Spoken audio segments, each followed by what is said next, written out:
Ready to go. Thank you for having me. Great to see a few familiar faces in the crowd that will have seen some of this before in LabBridge. So thanks for the kind introduction. What I want to talk about today is something that we call, well, it's called broadly customer development, but you can think of it as partnership development. It's something we use at the University of Chicago quite frequently. We use it with a lot of our researchers to help them land external partnerships. We use it with a lot of researchers who eventually start companies or license out their technologies, and we found it to be wildly effective. So first off, I mean, you see a lot of news these days about large companies forming partnerships with research institutions across the country. We've been fortunate enough to land a couple. Recently, we just announced a partnership with AbbVie, where they actually sponsor research in our labs in the hopes of some of that turning into potential candidates for drug development. We announced a large new initiative called the Duchossois Family Institute, focused on the microbiome, which will include other partners. And we also announced a new building, which will actually have Argonne offices in it. But all that has been focused, all the effort there has been focused on meeting with partners, understanding what they need, and trying to understand what we can offer that's unique. Those partnerships provide a bunch of valuable things, and funding is not the only one of them, right? They provide interesting problems that our researchers may not have been attacking before. Access to data, collaborators, new research tools that we may not have on site. So it really is incredibly valuable, and it has launched a bunch of new areas of inquiry that have added value to the university, whether it be for scholarly publications or potentially new spin-outs. The question is always how these things actually form, right? It's easy from the outside when you see those publications to say, oh, well, you know, it's UChicago or it's MIT, of course that partnership would happen. But it's never quite that simple. It's never a direct line. They really are just new relationships. They take time. It takes a lot of effort, and you have to speak to a lot of potential partners before you find the one, before you find the fit. However, things like this can be what come out of it. The head of our computer science department recently pulled over from Berkeley. He had actually left to start a company. It was a resounding failure, but what he learned out in the real world working with other companies actually led to over $40 million of research coming back to his lab when he rejoined the university, right? Because he was now so close to the problem, he knew what interested them. He knew what they needed. He knew their big problems, and he built his research plan around that. It is still incredibly hard, right? It's easy to say these things. They're certainly a lot harder in practice because they take a lot of time. And what's more, I think people get in the construct of trying to sell partners as opposed to listening and understanding what they actually need. It's just kind of what we default to as humans. I want to convince you of my viewpoint as opposed to understanding what it is that you actually are facing. And here's the other big thing we always face with our researchers. Well, what about my pretty new technology? I just published on that. Why can't we make someone buy it? And the answer, sadly, is because no one really cares, right? No one actually cares about your widget. They care about their problem, and if your widget solves that problem for them. If it doesn't, it's at best, you know, it will pique their intellectual curiosity, but that's sadly not a way to get them to part with their cash very frequently. So the basics that we teach all of our researchers, especially through the I-Corps program, which I hope if you have not heard of before, you are all welcome to come to our campus and take that. It's open to Argonne researchers, postdocs, and staff. It's something we call partner development or customer development. It's something broadly you'll hear through the NSF, but it looks pretty much like the scientific method. Start with a hypothesis. I think that these types of companies have these types of problems. Design your experiment, and that one's pretty simple. Go find them, go talk to them. Ask a series of annoying and leading questions that allow you to actually test that hypothesis until you have something that approaches an insight. And rinse and repeat until you identify what those overlapping goals really are. What's the thing when at what point do you offer something up and you see their pupils dilate, where they say, wow, you guys can do that? We couldn't even approach that problem. We don't have the capabilities. We don't have the technology. We don't have the resources. But if you can do that for us, that's something that we can get behind. So this is research, but so is this. You're out there talking to the people that actually have the problem, trying to dig for the gold. This all came out of the I-Corps. Again, you guys have access to now the I-Corps for Energy. I strongly recommend, if you're interested in this process, please go speak to the team and apply. I'll skip through a couple for the sake of time. This can only really be done by those in this room, right? No one can do this for you for the very simple reason that you're the only one that knows what you're capable of, right? Assuming that someone else can go out there and talk to a customer and come back with a great problem.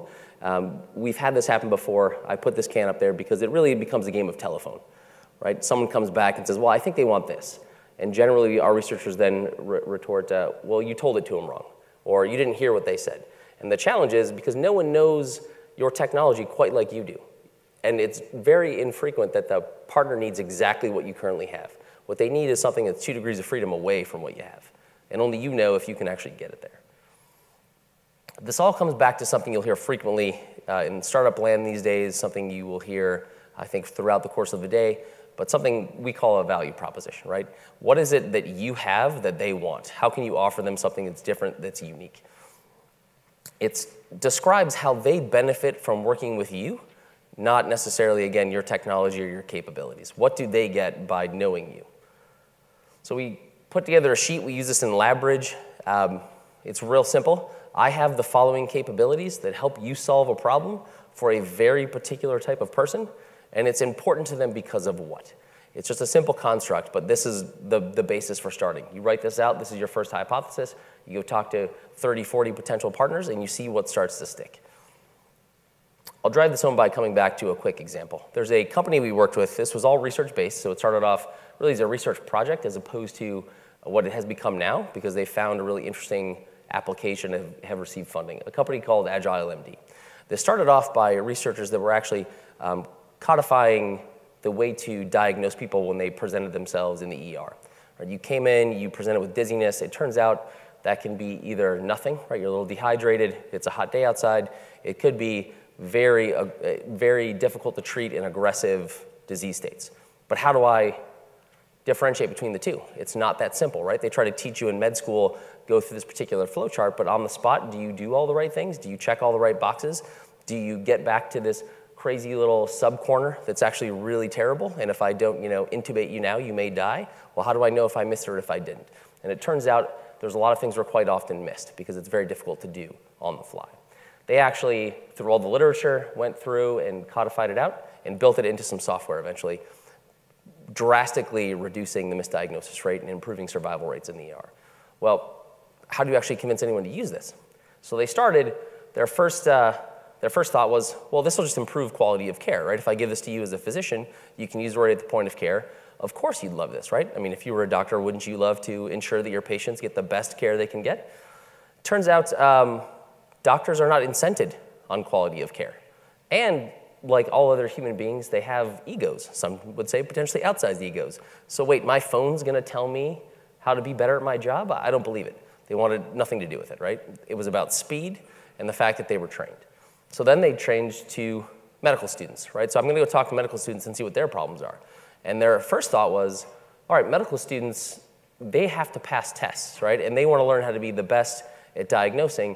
I think diagnosing is probably where they'll wanna spend their time, right? They wanna be the best doctor they can be. So let's go test it. Talk to 300 med students, try to get them to pay for it.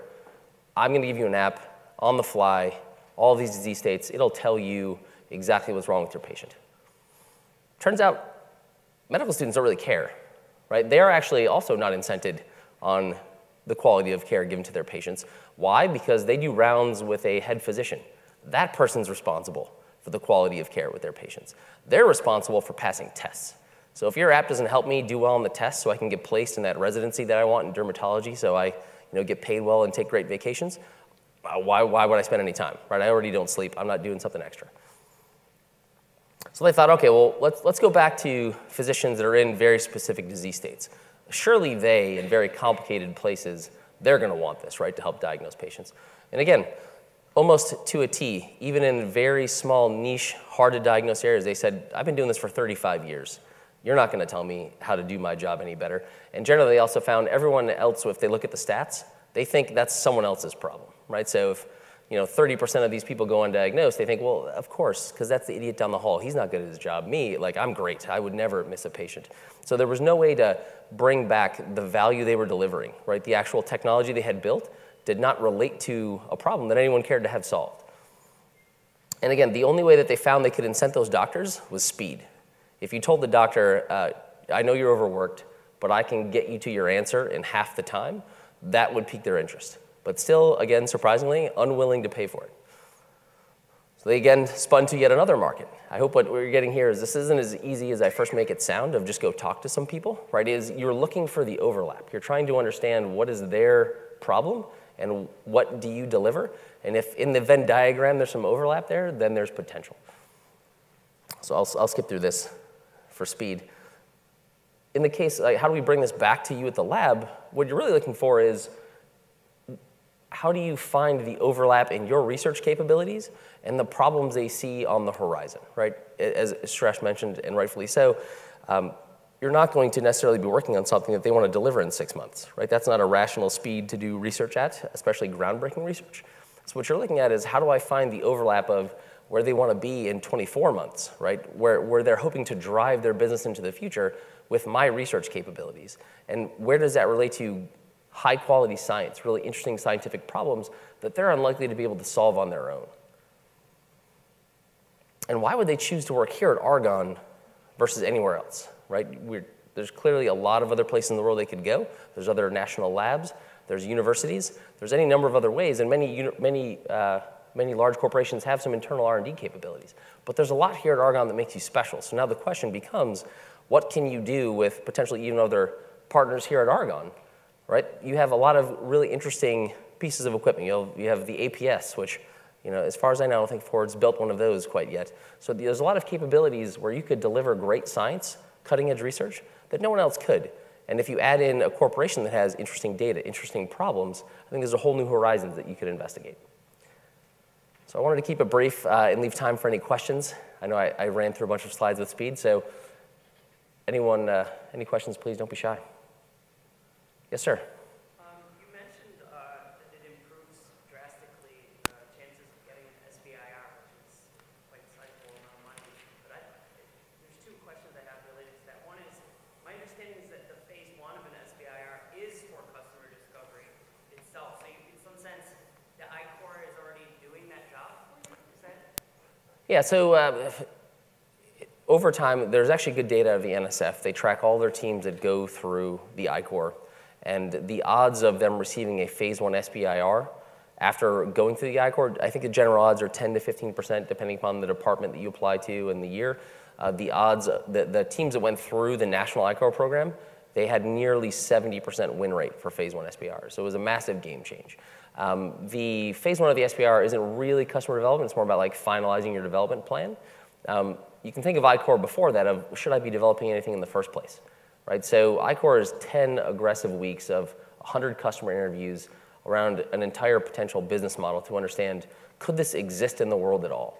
And if the answer at the end of that is yes, like I think this has a real shot at moving out and becoming a company, at that point, the SBIR reviewers look very favorably because you've done stuff that very few people actually do before they go and apply and said, yes, I've talked to 100 potential customers and they all want this thing and this is what I'm building my plan around, and now you have a chunk of cash to go actually develop an early prototype to build out that plan more fully and then apply for your phase 2 to go execute against that plan. So it's something that's paid dividends for many of our companies. Many of the companies I've funded through the Innovation Fund have gone through, so we have what's called an I-Core Site program. It's a compressed version of that longer course, kind of an intro, get comfortable with what the process looks like to hopefully increase odds of success at the national program. Many of the companies we funded of late, and these are all hard research-based companies coming out of the University of Chicago, a couple out of Argonne. We funded Ready Solutions. If any of you had the good fortune of seeing them present here at Argonne. They went through our I-Core Site program, went to the National I-Core, and then received funding from me to actually go out and launch their company. Please, go ahead. Follow-up related to that. So these, you just mentioned different I-Core things, so I looked it up when you were talking. So there's several different cohorts throughout the year? Yeah. Is it 3 or 4? So there is one large cohort run by the DOE, the I-Core for Energy.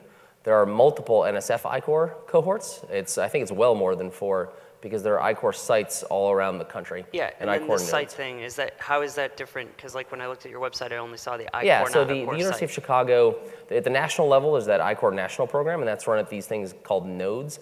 There are usually groups of multiple universities that run this full-fledged 10-week program. Those are run, there's like one in DC, one in New York, one in Texas, two in California. These site programs are shorter courses that are focused on getting people comfortable with the process. We run three cohorts of that a year at the University of Chicago, one for each of our academic quarters. excluding the summer. And we run 10 teams through each cycle, sometimes more. We've run, I think, 120 teams through to date, something approaching that. Okay, so the Polsky one is a site Correct. program. Yep. Okay, all right, thank you. Yeah, happy to.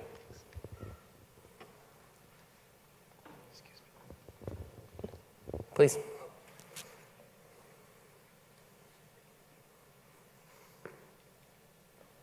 Thanks, Jason. That was very interesting. I have a question about, how you engage with, repeatedly with, say, a customer or a sponsor in order to refine that value proposition. Will they give you enough time for that repeat interaction, or how do you structure the discussion in a way that they will, that you can continue to mine them for that information until you find that overlap? Yeah, that's a great question. This is something we spend a lot of time, and this is the entire focus of our Arcore site program, is on holding these conversations, figuring out how to dive in deeper, how to get the information you need, and how to build the longer relationship. A lot of it is flying the flag of I'm a researcher from Argonne will actually get you way farther than you think. Right? We coach every one of our teams to say, I'm taking a class at the University of Chicago, and I want to come talk to you about X, Y, or Z. And what that does is it takes the kind of salesy expectation off the table. I'm just here to learn. Flattery never hurts. Hey, so-and-so told me you are the smartest person in the world at this particular thing, or you know more than anyone else about this very specific piece of the world. Being directionally close to truthful helps, but flattery doesn't hurt either. They will spend a surprising amount of time with you. You just ask for 15 minutes. If the conversation starts to go well, you may have to actually excuse yourself, right? That happens all the time. You're an hour and a half in, you really have to be somewhere else. They still want to talk because they're interested in what you're saying. And frankly, the more questions you ask that are thoughtful, the better they feel. There's a great thing in psychology where you can rate you can tell how someone will rate you on an interesting scale by how much they talked, right? So I think, John, you're fascinating because I've been talking for 25 minutes and you've been looking at me. If you talk, I will be bored to tears and I think you're a terrible person. So just by listening to them, you start to build some sort of trust and rapport. And what you find is it's always multiple conversations, right? You never walk in and an hour and a half later, they are throwing bags of money at you, right? And the fact that you build that conversation, you now have earned the right to the next conversation. So we coach a number of our teams, always end the conversation with, you said some really great things. I want to go do some thinking and research on my own, but if you wouldn't mind, I'd love to come back and ask some more questions. Almost to a person, they'll say yes, unless the conversation went horribly off the rails. And generally, you don't want to spend time with those people anyway. So you're perfectly happy to walk out after 15 minutes. Does that answer your question? All right, well, if anyone has any other questions, don't be shy, find me. I'll be around for the rest of the afternoon. I'm a coach at the iCore Site program at U Chicago, so if you're interested in learning more, come find me. We'd love to have you. We have a number of Argonne teams go through every year. We'd love to see that number go up. And it has I think it has paid dividends for a number of them, Ready Solutions being a prime example who went through our site, then the national program, and I'm proud to say we're an investor currently. All right, thank you all for your time. Oh, please, sir.